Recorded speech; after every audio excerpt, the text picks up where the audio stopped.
हमारी वसीयत और विरासत अध्याय 5। दिए गए कार्यक्रमों का प्राण प्रण से निर्वाह। इस प्रथम साक्षात्कार के समय मार्गदर्शक सत्ता द्वारा 3 कार्यक्रम दिए गए थे। सभी नियमों उपनियमों के साथ 24 वर्ष का 24 गायत्री महापुरुष चरण संपन्न किया जाना था। अखंड घृत दीपक को भी साथ साथ निभाना था। अपनी पात्रता में क्रमशः कमी पूरी करने के साथ साथ लोक मंगल की भूमिका निभाने हेतु साहित्य सृजन करना दूसरा महत्वपूर्ण दायित्व था। इसके लिए गहन स्वाध्याय भी करना था, जो एकाग्रता संपादन की साधना थी। साथ ही जनसंपर्क का भी कार्य करना था, ताकि भावी कार्य क्षेत्र को दृष्टिगत रखते हुए हमारी संगठन क्षमता विकसित हो। तीसरा महत्वपूर्ण दायित्व था स्वतंत्रता संग्राम में एक स्वयंसेवी सैनिक की भूमिका निभाना। देखा जाए तो सभी दायित्व शैली एवं स्वरूप की दृष्टि से परस्पर विरोधी थे, किंतु साधना एवं स्वाध्याय की प्रगति में इनमें से कोई बाधक नहीं बने। जबकि इस बीच हमें 2 बार हिमालय भी जाना पड़ा, अपितु सभी साथ साथ सहज ही ऐसे संपन्न होते चले गए कि हमें स्वयं इनके क्रियान्वयन पर अब आश्चर्य होता है। इसका श्रेय उस दैवी मार्गदर्शक सत्ता को जाता है जिसने हमारे जीवन की बागडोर प्रारंभ से ही अपने हाथों में ले ली थी एवं सतत संरक्षण का आश्वासन दिया। ऋषि दृष्टिकोण की दीक्षा जिस दिन मिली उसी दिन यह भी कह दिया गया कि यह परिवार संबंध तो है, पर विजातीय द्रव्य की तरह बचने योग्य। इसके तर्क प्रमाणों की ओर से कान बंद किए रहना ही उचित होगा। इसलिए सुननी तो सबकी चाहिए, पर करनी मन की चाहिए। उनके परामर्श को, आग्रह को वजन या महत्व दिया गया, उन्हें स्वीकारने का मन बनाया गया, तो फिर लक्ष्य तक पहुंचना कठिन नहीं रहा। श्रेय और प्रेय की दोनों दिशाएं एक दूसरे के प्रतिकूल जाती है, दोनों में से एक ही अपनाई जा सकी है। संसार प्रसन्न होगा तो आत्मा रूठेगी, आत्मा को संतुष्ट किया जाएगा तो संसार की निकटस्थों की नाराजगी सहनी पड़नी पड़ेगी। आमतौर से यही बात होता रहेगा। कदाचित ही कभी ऐसे सौभाग्य बने हैं जब संबंधियों ने आदर्शवादिता अपनाने का अनुमोदन दिया हो। आत्मा का तो अनेक बार संसार के सामने झुकना पड़ा है, ऊंचे निश्चय बदलने पड़े हैं और पुराने ढर्रे पर आना पड़ा है। यह कठिनाई अपने सामने पहले दिन से ही आई। वसंत पर्व का जिस दिन नया जन्म मिला, उस दिन नया कार्यक्रम भी। पुरुष चरणों की श्रृंखला के साथ साथ आहार विहार के तपस्वी स्तर के अनुबंध भी। तहलका मचा, जिसने सुना अपने अपने ढंग से समझाने लगा। मीठे और कड़वे स्वर की वर्षा होने लगी। मंतव्य एक ही था कि जिस तरह सामान्य जन जीवन यापन करते हैं, कमाते खाते हैं, वही राह उचित है। ऐसे कदम न उठाए जाए जिनसे इन दोनों में व्यवधान पड़ता हो। यद्यपि पैतृक संपदा इतनी थी कि उसके सहारे 3 पीढ़ी तक घर बैठकर गुजारा हो सकता था, पर उस तर्क को कोई सुनने तक को तैयार नहीं हुआ। नया कमाओ नया खाओ, जो पुराना है उसे भविष्य के लिए, कुटुंबियों के लिए जमा रखो। सब लोग अपने अपने शब्द में एक ही बात कहते थे, अपना मुंह एक और सामने वाले के 100। किस किस को कहाँ तक जवाब दिया जाए। अंत में हारकर गांधी जी के 3 गुरुओं में से एक को अपना गुरु बना ही लिया। मौन रहने से राहत मिली। भगवान की प्रेरणा कह देने से थोड़ा काम चल पाता, क्योंकि उसे काटने के लिए उन सब के पास बहुत पैने तर्क नहीं थे। नास्तिकवाद तक उतर आने या अंतः प्रेरणा का खंडन करने लायक तर्क उनमें किसी ने नहीं सीखे समझे थे। इसलिए बात ठंडी पड़ गई। मैंने अपना संकल्पित व्रत इस प्रकार चालू कर दिया, मानो किसी को जवाब देना ही नहीं था, किसी का परामर्श लेना ही नहीं था। अब सोचता हूँ कि उतनी दृढ़ता न अपनाई गई होती तो नाव 2-4 झकझोर खाने के उपरांत ही डूब जाती। जिस साधना बल के सहारे आज अपना और दूसरों का कुछ भला बन पड़ा, उसका सुयोग ही नहीं आता। ईश्वर के साथ वह नाता जुड़ता ही नहीं जो पवित्रता और प्रखरता से कम में जरे जमाने की स्थिति में होता ही नहीं। इसके बाद दूसरी परीक्षा बचपन में ही तब सामने आई जब कांग्रेस का असहयोग आंदोलन प्रारंभ हुआ। गांधी जी ने सत्याग्रह आंदोलन का बिगुल बजाया, देशभक्तों का आह्वान किया और जेल जाने और गोली खाने के लिए घर से निकल पड़ने के लिए कहा। मैंने अंतरात्मा की पुकार सुनी और समझा कि यह ऐतिहासिक अवसर है, इसे किसी भी कारण चुकाया नहीं जाना चाहिए। मुझे सत्याग्रहियों की सेना में भर्ती होना ही चाहिए। अपनी मर्जी से उस क्षेत्र के भर्ती केंद्र में नाम लिखा दिया। साधन संपन्न घर छोड़ नमक सत्याग्रह के लिए निर्धारित मोर्चे पर जाना था। उन दिनों गोली चलने की चर्चा बहुत जोरों पर थी।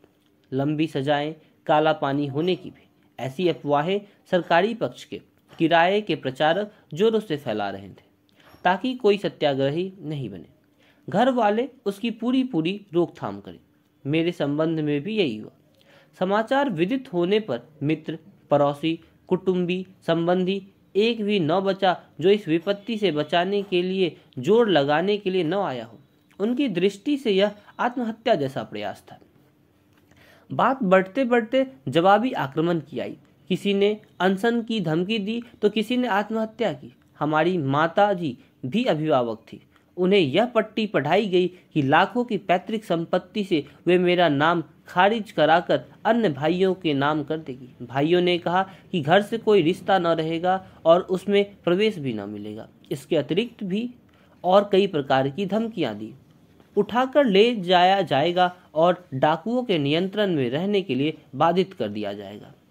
इन मीठी कड़वी धमकियों को मैं शांतिपूर्वक सुनता रहा। अंतरात्मा के सामने एक ही प्रश्न रहा कि समय की पुकार बड़ी है या परिवार का दबाव। अंतरात्मा की प्रेरणा बड़ी है या मन को इधर उधर डुलाने वाले असमंजस की स्थिति। अंतिम निर्णय किससे कराता? आत्मा और परमात्मा दो को ही साक्षी बनाकर और उनके निर्णय को ही अंतिम मानने का फैसला किया।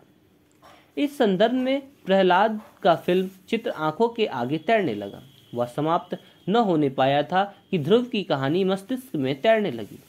इसका अंत न होने पाया कि पार्वती का निश्चल उलझकर आगे आ गया। इस प्रारंभ के उपरांत महामानवों की, वीर बलिदानियों की, संत सुधारक और शहीदों की अगणित गाथाएं सामने तैरने लगी। उनमें से किसी के भी घर परिवार वाले ने, मित्र संबंधियों ने समर्थन नहीं किया था। वे अपने एकाकी आत्मबल के सहारे कर्तव्य की पुकार पर आरूढ़ हुए और दृढ़ रहे। फिर यह सोचना व्यर्थ है कि इस समय अपने इर्द गिर्द के लोग क्या करते और क्या कहते हैं। उनकी बात सुनने से आदर्श नहीं निभेगी। आदर्श निभाने हैं तो अपने मन की ललक लिप्साओं से जूझना पड़ेगा। इतना ही नहीं, इर्द गिर्द जुड़े हुए उन लोगों की भी उपेक्षा करनी पड़ेगी जो मात्र पेट प्रजनन के कुचक्र में ही घूमते और घुमाते रहे हैं। निर्णय आत्मा के पक्ष में गया। मैं अनेक विरोध और प्रतिबंधों को तोड़ता लुक छिपक कर निर्दिष्ट स्थान पर जा पहुंचा और सत्याग्रही की भूमिका निभाता हुआ जेल चला गया। जो भय का काल्पनिक आतंक बनाया गया था उसमें से एक भी चरितार्थ नहीं हुआ। छुटपन की एक घटना इन दोनों प्रयोजनों में और भी साहस देती है। गांव में एक बुढ़िया मेहतरनी घावों से पीड़ित थी। दस्त भी हो रहे थे। घावों के पीड़े के कारण बेतरह चिल्लाती थी, पर कोई छूत के कारण उसके घर में घुसता न था। मैंने एक चिकित्सक से उपचार पूछा, दवाओं का एक एकाकी प्रबंध किया, उसके घर नियमित रूप से जाने लगा। चिकित्सा के लिए भी, परिचर्या के लिए भी, भोजन व्यवस्था के लिए भी। यह सारे काम मैंने अपने जिम्मे ले लिए। मेहतरनी के घर में घुसना, उसके मलमूत्र से सने कपड़े धोना आज से 65 वर्ष पूर्व गुनाह थी। जाति बहिष्कार कर दिया गया। घर वाले तक न प्रवेश करने दिए। चबूतरे पर पड़ा रहता था और जो कुछ घर वाले दे जाते उसी को खाकर गुजारा करता। इतने पर भी मेहतरनी की सेवा नहीं छोड़ी। यह 15 दिन चली और वह अच्छी हो गई। अब वह तक जीवित रही, मुझे भगवान कहती रही। उन दिनों 13 वर्ष की आयु में भी अकेला था। सारा घर और सारा गांव एक ओर लड़ता रहा, हारा नहीं। अब तो उम्र कई वर्ष और अधिक बड़ी हो गई थी, अब क्यों हारता। स्वतंत्रता संग्राम की कई बार जेल यात्रा, 24 महापुरुष चरणों का व्रत धारणा, इसके साथ ही मेहतरनी की सेवा साधना, यह 3 परीक्षाएं मुझे छोटी उम्र से ही पास करनी पड़ी। आंतरिक दुर्बलताएं एवं संबंध प्रयोजनों के दूहरे मोर्चे पर एक साथ लड़ा।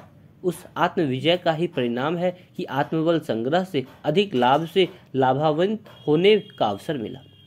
उन घटनाक्रमों से हमारा आपा बलिष्ठ होता चला गया एवं वे सभी घटनाक्रम हमारे द्वारा बखूबी निभते चले गए जिनका हमें संकल्प दिलाया गया था। महापुरुष चरणों की श्रृंखला नियमित रूप से चलती रही। जिस दिन गुरुदेव के आदेश से उस साधना का शुभारंभ किया गया था, उसी दिन घृत दीप की अखंड ज्योति भी स्थापित की। उसकी जिम्मेदारी अपनी धर्मपत्नी ने संभाली, जिन्हें हम भी माता जी के नाम से पुकारते हैं। छोटे बच्चे की तरह उस पर हर घड़ी ध्यान रखे जाने की आवश्यकता पड़ती थी, अन्यथा वह बच्चे की तरह मचल सकता था, बुझ सकता था। वह अखंड दीपक इतने लंबे समय से बिना किसी व्यवधान के अब तक नियमित जलता रहा है। इसके प्रकाश में बैठकर जब भी साधना करते हैं तो मना क्षेत्र में अनायास ही दिव्य भावनाएं उठती रहती है। कभी किसी उलझन को सुलझाने अपनी सामान्य बुद्धि के लिए संभव नहीं होता तो इस अखंड ज्योति की प्रकाश किरण अनायास ही उस उलझन को सुलझा देती है। नित्य 66 माला का जप, गायत्री माता के चित्र प्रतीक का धूप, नैवेद्य, अक्षत, पुष्प, जल से पूजन, जप के साथ साथ प्रातः काल में उदीयमान सविता देवता का ध्यान, अंत में सूर्य अर्घ दान, इतनी छोटी सी विधि व्यवस्था अपनाई गई। उसके साथ बीज मंत्र का संपुट आदि का कोई तांत्रिक विधि विधान जोड़ा नहीं गया, किंतु श्रद्धा अटूट रही। सामने विद्यमान गायत्री माता के चित्र के प्रति असीम श्रद्धा उमड़ती रही। लगता रहा कि वे साक्षात सामने बैठी। कभी कभी उनके आंचल में मुंह छिपाकर प्रेमाश्रु बहाने के लिए मन उमड़ता। ऐसा नहीं हुआ कि मन न लगा हो, कहीं अन्यत्र भागा हो। तन्मयता निरंतर प्रगाढ़ स्तर की बनी रही। समय पूरा हो जाता तो अलग अलार्म बजता, अन्यथा उठने को जी ही नहीं करता। उपासना क्रम में कभी एक दिन भी विघ्न न आया। यही बात अध्ययन के संबंध में रही। उसके लिए अतिरिक्त समय न निकालना पड़ा। कांग्रेस कार्यों के लिए प्रायः काफी दूर चलना पड़ता। जब परामर्श या कार्यक्रम का समय आता तब पढ़ना बंद हो जाता। जहां चलना प्रारंभ हुआ वहीं पढ़ना भी आरंभ हो गया। पुस्तक साइज के 40 पन्ने प्रति घंटे की स्पीड रही। कम से कम 2 घंटे नित्य पढ़ने के लिए मिल जाते, कभी कभी ज्यादा भी। इस प्रकार 2 घंटे में 80 पृष्ठ, महीने में 2400 पृष्ठ, साल भर में 24,000 पृष्ठ।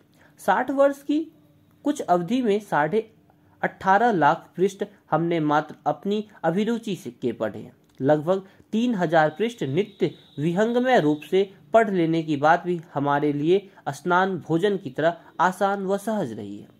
यह कर्म प्रायः 60 वर्ष से अधिक समय से चलता आ रहा है और इतने दिन में अनगणित पृष्ठ उन पुस्तकों के पढ़े जाने और हमारे लिए आवश्यक विषयों से संबंधित थे। महापुरुष चरण की समाप्ति के बाद समय अधिक मिलने लगा। तब हमने भारत के विभिन्न पुस्तकालयों में जाकर ग्रंथों, पांडुलिपियों का अध्ययन किया। वह हमारे लिए अमूल्य निधि बन गई। मनोरंजन के लिए एक पन्ना भी कभी नहीं पढ़ा है। अपने विषय में मानो प्रवीणता की उपाधि प्राप्त करनी हो, ऐसी तन्मयता से पढ़ा। इसलिए पढ़े हुए विषय मस्तिष्क में एकीभूत हो गए। जब भी कोई लेख लिखते या पूर्व वार्तालाप में किसी गंभीर विषय पर चर्चा करते थे तो पढ़े हुए विषय अनायास ही स्मरण हो आते थे।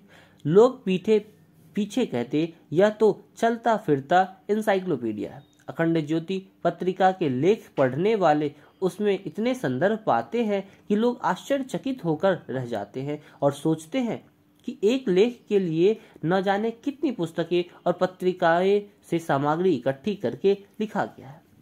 यही बात युग निर्माण योजना, युग शक्ति पत्रिका के बारे में है। पर सच बात इतनी है कि हमने जो भी पढ़ा है उपयोगी पढ़ा है और पूरा मन लगाकर पढ़ा है। इसलिए समय पर सारे संदर्भ अनायास ही स्मृति पटल पर उठाते हैं। यह वस्तुतः हमारी तन्मयता से की गई साधना का चमत्कार है। जन्मभूमि के गांव में प्राथमिक पाठशाला थी। सरकारी स्कूल की दृष्टि से इतना ही पढ़ा है। संस्कृति हमारी वंश परंपरा में घुसी हुई है।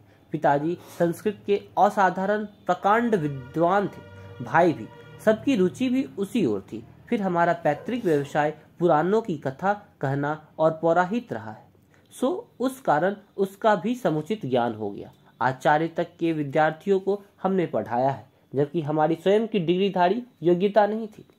इसके बाद अन्य भाषाओं के पढ़ने की कहानी मनोरंजक है। जेल में लोहे के तसले पर कंकर की पेंसिल से अंग्रेजी लिखना प्रारंभ किया। एक दैनिक अंक लीडर अखबार का जेल में हाथ लग गया था, उसी से पढ़ना शुरू किया।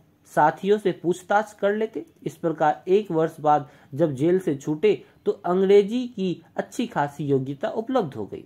आपसी चर्चा से हर बार की जेल यात्रा में अंग्रेजी का शब्दकोश हमारा बढ़ता ही चला गया एवं क्रमशः व्याकरण भी सीख ली। बदले में हमने उन्हें संस्कृत एवं मुहावरे वाली हिंदुस्तानी भाषा सिखा दी।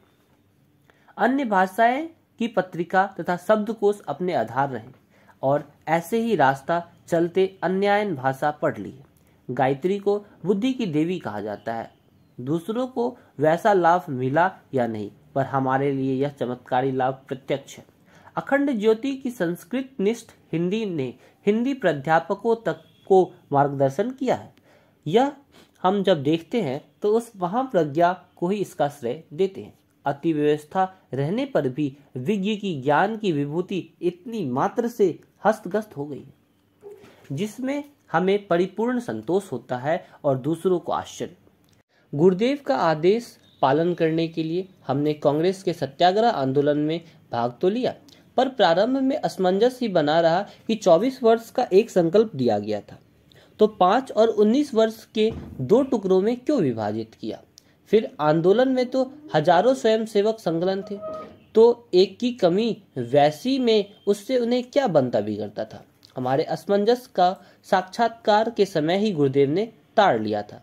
जब बारी आई तो उनकी परावाणी से मार्गदर्शन मिला कि युग धर्म की अपनी महत्ता है, उसे समय की पुकार समझकर अन्य आवश्यक कार्यों को भी छोड़कर उसी प्रकार दौड़ पड़ना चाहिए जैसे अग्निकांड होने पर पानी लेकर दौड़ना पड़ता है और अन्य सभी आवश्यक काम छोड़ने पड़ते हैं।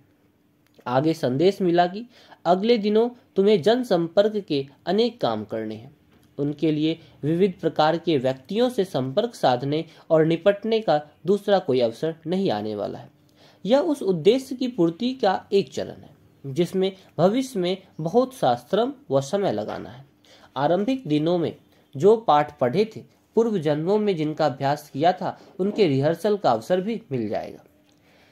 यह सभी कार्य निजी लाभ की दृष्टि से महत्वपूर्ण नहीं है। समय की मांग तो इसी से पूरी होती है। व्यवहारिक जीवन में तुम्हें 4 पाठ पढ़ाए जाने हैं। पहला समझदारी, दूसरा ईमानदारी, तीसरा जिम्मेदारी, चौथा बहादुरी। इनके सहारे ही व्यक्तित्व में खरापन आता है और प्रतिभा पराक्रम विकसित होता है। हथियार भोथरे तो नहीं पर रहे, कहीं पुराने पाठ विस्मृत तो नहीं हो गए, इसकी जांच पड़ताल नए सिरे से की जाएगी। इस दृष्टि से वे एवं भावी क्रिया पद्धति के सूत्रों को समझने के लिए तुम्हारा स्वतंत्रता संग्राम अनुष्ठान भी जरूरी है। देश के लिए हमने क्या किया, कितने कष्ट सहे, सौंपे गए कार्यों को कितनी खूबी से निभाया, इसकी चर्चा यहाँ करना सर्वथा अप्रासंगिक होगा। उसे जानने की आवश्यकता प्रतीत होती हो तो परिजन पाठक उत्तर प्रदेश सरकार के सूचना विभाग द्वारा प्रकाशित आगरा संभाग के स्वतंत्रता संग्राम सेनानी पुस्तक पढ़े। उसमें अनेक महत्वपूर्ण कार्य के साथ हमारा उल्लेख हुआ है। श्री राम मत हमारा उन दिनों का प्रचलित नाम है। यहाँ तो केवल यह ध्यान में रखना है कि हमारे हित में मार्गदर्शक ने किस हित का ख्याल मन में रखकर यह आदेश दिया। इन 10 वर्षों में जेलों तथा जेल से बाहर अनेक प्रकृति के लोग से मिलना हुआ। स्वतंत्रता संग्राम के समय में जन जागृति चरम सीमा पर थी। सूरवीर, साहस के धनी, संकल्प बल वाले अनेकों ऐसे व्यक्ति संपर्क में आए जिनसे हमने बहुत कुछ सीखा। जन समुदाय को लाभान्वित करने और नैतिक क्रांति जैसे बड़े कार्यों के लिए अपना प्रशंसक, समर्थक, सहयोगी बनाने हेतु किन रीति नीतियों को अपनाना चाहिए, यह मात्र 2 वर्ष में ही सीखने को मिल गया। इसके लिए वैसी पूरी जिंदगी गुजार देने पर भी यह सुयोग उपलब्ध नहीं होता। विचित्र प्रकार की विचित्र प्रकृतियां का अध्ययन करने का इतना अवसर मिला जितना देश के अधिकांश भाग का परिभ्रमण करने पर मिल पाता।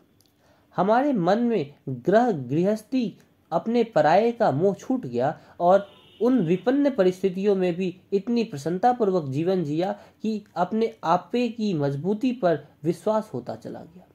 सबसे बड़ी बात यह कि हमारा स्वभाव स्वयं सेवक की तरह ढलता चला गया, जो अभी भी हमें इस चरम व्यवस्था में पहुंचने पर भी विनम्र बनाए हुए है। हमारे असमंजस का समाधान उन दिनों गुजरे स्वतंत्रता संग्राम के प्रसंगों से गया कि क्यों हमसे अनुष्ठान 2 भागों में कराया गया। कांग्रेस की स्थापना की 1 शताब्दी होने को चली है। जिसमें हमने काम किया वह अलग थी। उसमें काम करने के हमारे अपने विलक्षण अनुभव रहे हैं। अनेक मूर्धन्य प्रतिभाओं से संपर्क साधने का अवसर अनायास ही आते रहे हैं।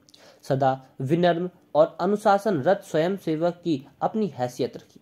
इसलिए मूर्धन्य नेताओं की सेवा में किसी विनम्र स्वयं सेवक की जरूरत पड़ती तो हमें ही पेल दिया जाता रहा है। आयु भी इसी योग्य थी। इसी संपर्क में हमने बड़ी से बड़ी विशेषताएं सीखी। अवसर मिला तो उनके साथ भी रहने का सुयोग मिला। साबरमती आश्रम में गांधी जी के साथ और पवनार आश्रम में विनोबा के साथ रहने का भी लाभ मिला है। दूसरों उनके समीप जाते हुए दर्शन मात्र करते रहते हैं या रहकर लौट आते हैं, जबकि हमने इन संपर्कों में बहुत कुछ पढ़ा और जाना है। इन सब की स्मृतियां का उल्लेख करना तो यहाँ अप्रासंगिक है, पर कुछ घटनाएं ऐसी है जो हमारे लिए कल्पवृक्ष की तरह महत्वपूर्ण सिद्ध हुई। सन 1933 की बात है। कलकत्ता में इंडियन नेशनल कांग्रेस का अधिवेशन था। उन दिनों कांग्रेस गैर कानूनी थी। जो भी जाते पकड़े जाते। गोली कांड भी हुआ। जिन्हें महत्वपूर्ण समझा गया उन्हें वर्धमान स्टेशन पर पकड़ लिया गया और ईस्ट इंडिया कंपनी के जमाने में बनी गोरों के लिए बनाई गई एक विशेष जेल आसनसोल में भेज दिया गया। इसमें हम भी आगरा जिले के अपने 3 साथियों के साथ पकड़े गए। यहाँ हमारे साथ में मदन मोहन मालवीय जी के अलावा गांधी जी के सुपुत्र देवीदास गांधी, श्री जवाहरलाल नेहरू की माता स्वरूप रानी नेहरू, रफी अहमद किदवई, चंद्रभान गुप्ता, कन्हैयालाल खादीवाला, जगन प्रसाद रावत आदि मूर्धन्य लोग थे। वहां जब तक हम लोग रहे, सायंकाल महामना मालवीय जी का नित्य भाषण होता था। मालवीय जी व माता स्वरूप रानी सबके साथ सगे बच्चों की तरह व्यवहार करते थे। एक दिन उनने अपने व्याख्यान में इस बात पर बहुत जोर दिया कि हमें आंदोलन को आगे बढ़ाने के लिए हर मर्द से 1 पैसा और हर स्त्री से 1 मुट्ठी अनाज मांग कर लाना चाहिए, ताकि सभी यह समझे कि कांग्रेस हमारी है, हमारे पैसों से बनी है। सबको इन अपनापन लगेगा एवं 1 मुट्ठी फंड ही इसका मूल आर्थिक आधार बन जाएगा। वह बात औरों के लिए महत्वपूर्ण न थी, पर हमने उसे गांठ बांध लिया। ऋषियों का आधार यही भिक्षा थी। उसी के सहारे वे बड़े बड़े गुरुकुल और आरण्यक चलाते थे। हमें भविष्य में बहुत बड़े काम करने के लिए गुरुदेव ने संकेत दिए थे। उनके लिए पैसा कहाँ से आएगा, इसकी चिंता मन में बनी रहती थी। इस बार जेल से सूत्र हाथ लग गया। जेल से छूटने पर जब बड़े काम पूरे का उत्तरदायित्व कंधे पर आया, तब उसी फॉर्मूले का उपयोग किया। 10 पैसा प्रतिदिन या 1 मुट्ठी अनाज अंशदान के रूप में यही तरीका अपनाया और अब तक लाखों नहीं करोड़ों रुपए खर्च करा चुके हैं। कांग्रेस अपनी गायत्री गंगोत्री की तरह जीवनधारी रही। जब स्वराज मिल गया तो हमने उन्हीं कामों की ओर ध्यान दिया जिनसे स्वराज की समग्रता संपन्न हो सके। राजनेताओं का देश की राजनीतिक आर्थिक स्थिति संभालनी चाहिए, पर नैतिक क्रांति, बौद्धिक क्रांति और सामाजिक क्रांति उससे भी अधिक आवश्यक है, जिससे हमारे जैसे लोग ही संपन्न कर सकते। यह धर्मतंत्र का उत्तरदायित्व है। अपने इस नए कार्यक्रम के लिए अपने सभी गुरुजनों से आदेश लिया और कांग्रेस को एक ही कार्यक्रम अपने जिम्मे रखा, खादी धार। इसके अतिरिक्त उसके सक्रिय कार्यक्रमों से उसी दिन पीछे हट गए जिस दिन स्वराज मिला। इसके पीछे बापू का आशीर्वाद था, दैवी सत्ता का हमें मिला निर्देश था। प्रायः 20 वर्ष लगातार काम करते रहने पर जब मित्रों ने स्वतंत्रता संग्राम सेनानी के नाते निर्वाह राशि लेने का फॉर्म भेजा तो हमने हंसकर स्पष्ट मना कर दिया। हमें राजनीति में श्री राम मत या मत जी के नाम से जाना जाता है। जो लोग जानते हैं उस समय के मूर्धन्य जो जीवित हैं, उन्हें विदित है कि आचार्य जी, मत जी कांग्रेस के आधार स्तंभ रहे हैं और कठिन से कठिन कामों में अग्रिम पंक्ति में खड़े रहे हैं। किंतु जब श्रेय लेने का प्रश्न आया तो उन्होंने स्पष्टतः स्वयं को पर्दे के पीछे रखा। तीनों काम यथावत पूरी तत्परता और तन्मयता के साथ संपन्न किए और साथ ही गुरुदेव जब जब हिमालय बुलाते रहे तब तब जाते रहे। बीच में 2 आमंत्रण में उन्होंने 6-6 महीने ही रोका। कहा, कांग्रेस का कार्य स्वतंत्रता प्राप्ति की दृष्टि इन दिनों आवश्यक है, सो इधर तुम्हारा रुकना 6-6 महीने ही पर्याप्त होगा। उन 6 महीनों में हमसे क्या कराया गया एवं क्या कहा गया, यह सर्वसाधारण के लिए जानना जरूरी नहीं है। दृश्य जीवन के ही अगणित प्रसंग ऐसे हैं जिन्हें हम अलौकिक एवं देवी शक्ति की कृपा का प्रसाद मानते हैं, उसे याद करते हैं, वे कृत होते रहते हैं। गायत्री परिवार, शांति कुंज, हरिद्वार।